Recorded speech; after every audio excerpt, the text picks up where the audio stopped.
Halo, apa kabar Anda semua? Semoga selalu dalam keadaan sehat walafiat, tetap semangat ya. Walaupun saya kira sekarang itu kita betul-betul dalam situasi yang kita selalu sebut sebagai uncertainty, bukan hanya di dalam negeri tapi juga dunia. Karena Israel itu ternyata tetap membandel ya. Dia betul-betul melakukan yang dia merupakan ancaman dia dengan menyerang Iran itu walaupun sudah dicegah oleh negara sekutunya termasuk Amerika itu Bung Rocky. Jadi perang dunia ketiga tidak berlebihan kalau disebut itu bisa diambang pintu gitu. Iya, kita coba lihat siklus sejarah selalu bahwa kan selalu ada doktrin damai itu hanyalah jarak di antara dua perang.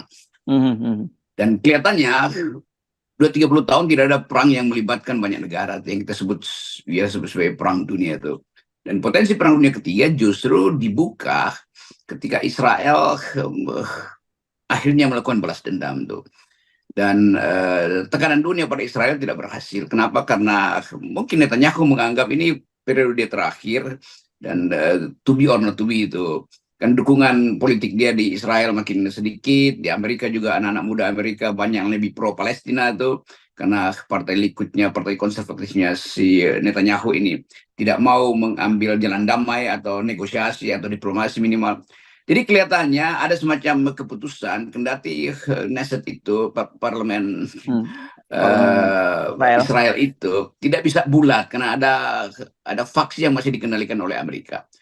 Nah, satu hal yang saya kira mesti kita bayangkan adalah kalau terjadi dan eskalasi itu kelihatannya bakal terjadi, kontinuitasnya akan jalan terus. Karena kan sebetulnya kalau kita baca-baca banyak artikel dari zaman awal Iran diincar oleh Israel itu karena bahkan di tahun 70-an ketika zaman Shah Iran, kan Iran udah menyatakan diri ingin jadi negara nuklir. Tetapi poin dalam perjanjian nuklir selalu boleh Anda proliferasi nuklir, tapi jangan menjadikan nuklir itu bahan untuk persenjataan. Kan nuklir weapon itu nggak boleh. Kalau nuklir untuk perdamaian, untuk obat-obatan, untuk energi ya boleh aja tuh. Tapi kelihatannya Iran mulai frustrasi bahwa waktu perang Iran-Irak dia ditekan oleh dunia tuh. Waktu Israel memakai nuklirnya untuk mencegah misil-misil dari Irak itu nggak ada yang tegur tuh. Jadi Iran tentu menganggap kalau dia terisolasi terus itu berbahaya buat security dalam negerinya kan.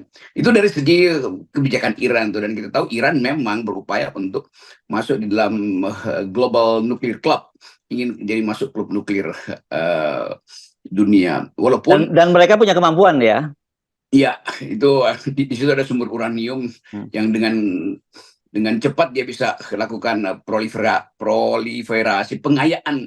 Dalam 2-3 hari uranium yang sumber-sumber nuklir yang diberantakkan Israel misalnya bisa dia perbaiki dalam 2-3 hari. Karena ini kan cuma modeling untuk menjadikan uranium itu sebagai nuklir dan bisa ditransfer menjadi persenjataan tuh.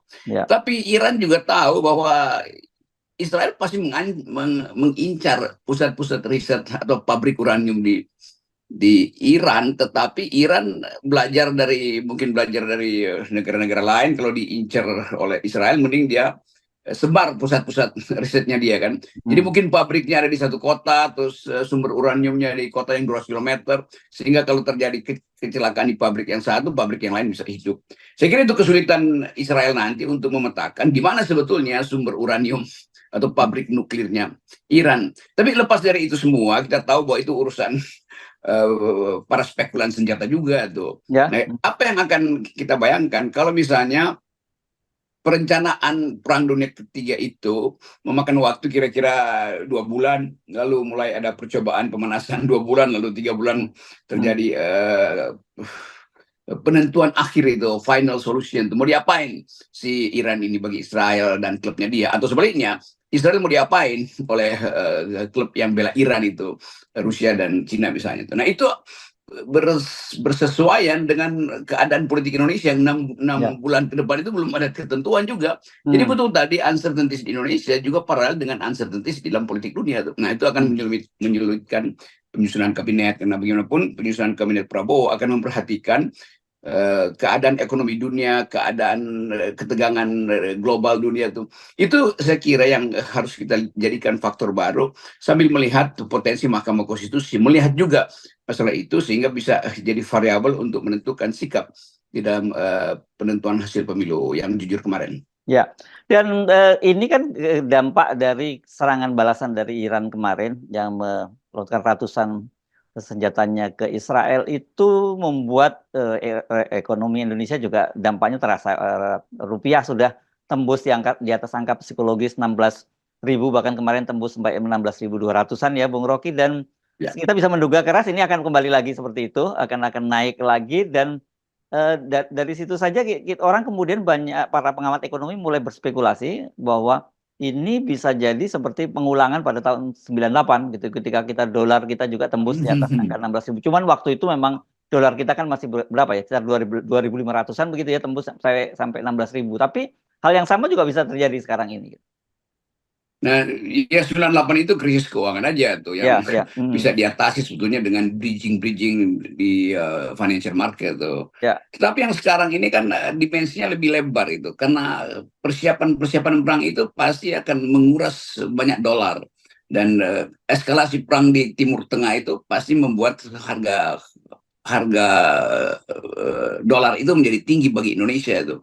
Tetapi dua hal juga mesti kita lihat, bagaimana Cina misalnya harus diminta memutuskan mau investasi di dalam perang dunia ketiga atau mau memperluas wilayah dagangnya selama ada ketegangan. Kan nggak mungkin Cina lakukan itu kan.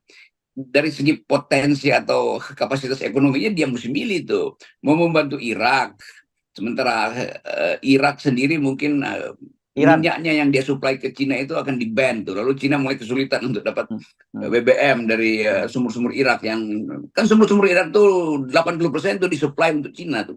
Iran atau Irak ini, Bung Rocky? Iran ya, atau Irak? Iran ya maksud Anda ya? Iran, sorry. Oh, ya, setiap kali kita ngomong Irak itu artinya Iran. Oke, lanjutkan. Terus tuh. Ya. Jadi selalu kita mau lihat itu, politik energi juga akan menentukan masa depan Indonesia tuh. Karena Indonesia masih net importer untuk BBM kita kan. Jadi udah pasti akan ada kenaikan harga-harga BBM, itu efeknya pada inflasi konsumen pangan terutama tuh, karena biaya BBM yang masuk dalam biaya angkutan segala macam. Nah, ini yang kita bayangkan bagaimana partai-partai di Indonesia itu memformulasikan masa depan Indonesia dalam keadaan sekarang. Sementara yang ada ya adalah pertarungan yang sangat teknis saja, mau dapat berapa kursi, koalisinya Prabowo tuh nanti oposisi itu lagi dibujuk segala macam.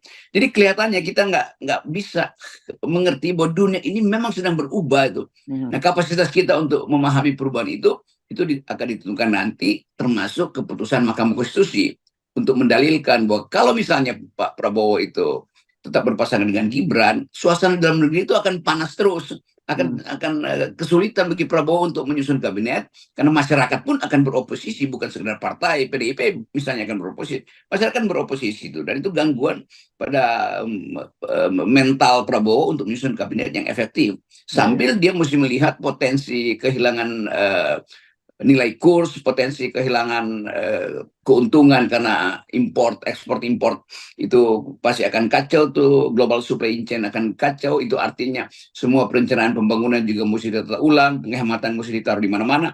Jadi kesulitan itu akan ada pada Prabowo nanti tuh. Nah, itu yang kita anggap bahwa variabel global itu selalu harus diperhatikan secara hati-hati, dan bahkan dimungkinkan untuk menjadi alasan percepatan keputusan Mahkamah Konstitusi supaya ada kepastian tuh, apakah Prabowo masih mau dengan Gibran, dan itu berarti akan ada beban dia itu secara psikologi, sementara dia mesti fokus juga pada keadaan global. Ya. Nah, ini kalau kita bicara soal Israel kan itu pasti kita bicara soal Amerika, dan Amerika sekarang kan juga sedang menghadapi persoalan domestik yang sangat serius. Juga ada mulai penentangan uang pajak yang digunakan untuk membantu Israel. Dan kemudian yang paling menarik tentu saja karena ini menjelang Pilpres juga di Amerika ya. Jadi opini publik itu pasti akan sangat dihitung oleh para kandidat untuk menentukan kebijakan mereka bagaimana soal Israel. Kalau kemarin kan Biden udah ngomong pokoknya kalau lu nyerang Iran gua nggak ikut-ikutan ya, kan kira-kira gitu. Tapi saya kira kalau terjadi eskalatif, mau nggak mau Amerika pasti akan terjun juga ke situ. Yang saya perhatikan justru anak-anak muda kampus-kampus Amerika yang berupaya untuk menekan pemerintah Amerika supaya jangan lagi ikut-ikut di dalam perang di Timur Tengah, karena mereka hanya memperlihatkan pengalaman Amerika ikut dalam perang Vietnam itu dan bangkrut Amerika tuh. Kan kemarin atau ya sehari lalu itu camp yang dibikin udah berbulan-bulan yang pro Palestina itu di Columbia University itu dibubarkan oleh polisi dan 100 orang ditangkap. Ini pertama kali dalam sejarah demonstrasi mahasiswa Amerika untuk membela Palestina itu dibubarkan dan ditangkap aktivis-aktivisnya. Ini akan jadi isu internasional dan akan memicu anak-anak muda dunia juga untuk ikut pro pada Palestina, anti Israel tuh. Jadi ada kesulitan tadi betul, sementara Amerika berupaya untuk November nanti memulai proses pemilu. Nah, partai-partai di situ akan lihat potensi pemilih muda di mereka yang akan punya suara yang negatif terhadap kebijakan Amerika di Timur Tengah, terutama sifat Amerika yang terus-menerus menganakmaskan Israel kan. Jadi ada faktor baru sebetulnya. Milenial Amerika itu mulai melihat ketidakadilan dunia dari perspektif masa depan mereka. Mereka menganggap perang itu menguras kesempatan kita untuk menjadi pemimpin di masa depan. Perang itu menguras pajak kita yang sudah dipakai untuk membiayai mesin-mesin perang di Timur Tengah. Jadi menarik betul kita bandingkan dengan keadaan di Indonesia. Kalau di Indonesia masih ada soal bawa makan siang gratis, nah itu artinya mesti ditata ulang tuh. Nah, anak-anak muda di kita itu yang mulai juga peduli dengan lingkungan. Jadi ada kesempatan sejarah justru untuk membayangkan Indonesia bisa ditata ulang dengan memperhatikan perubahan global dan kondisi demografis di Indonesia yang menghendaki supaya pemimpin yang akan datang itu tidak boleh lagi berbasis pada dinasti atau pada nilai-nilai yang sebetulnya buruk dari segi demokrasi. Jadi tetap kita lihat perubahan-perubahan di Timur Tengah dan Indonesia itu dalam upaya untuk mengembalikan fungsi demokrasi di dalam peradaban manusia.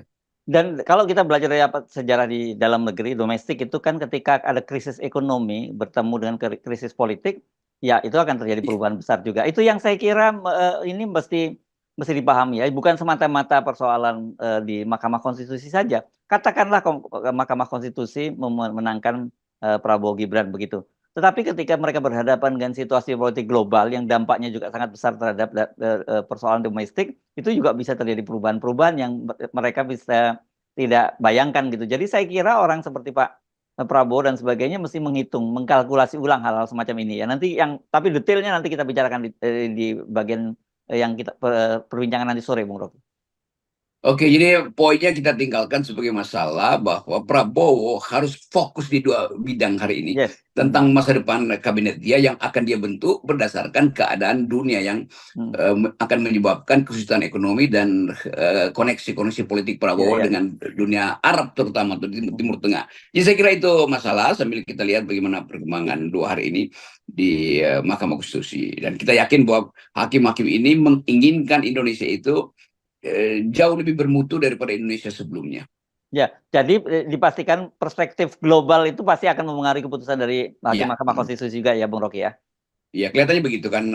Bagaimanapun hakim-hakim ini juga well informed soal perkembangan di Timur Tengah, terutama karena relasi kita dengan Israel yang seringkali diandaikan tegang, tapi kemudian ada upaya untuk memuluskan diplomasi. Nah, sekarang itu ada keputusan yang lebih telak bahwa Israel itu punya problem karena tidak mau dari awal memakai perspektif perdamaian dengan cara tetap ingin menguasai Palestina. Nah, itu bahayanya buat Indonesia kalau Indonesia tetap ingin terlibat seolah-olah ingin punya akses dengan Israel supaya bisa dapat akses untuk beli senjata Amerika. Padahal secara kultural tetap Israel itu adalah negara yang tidak menginginkan perdamaian.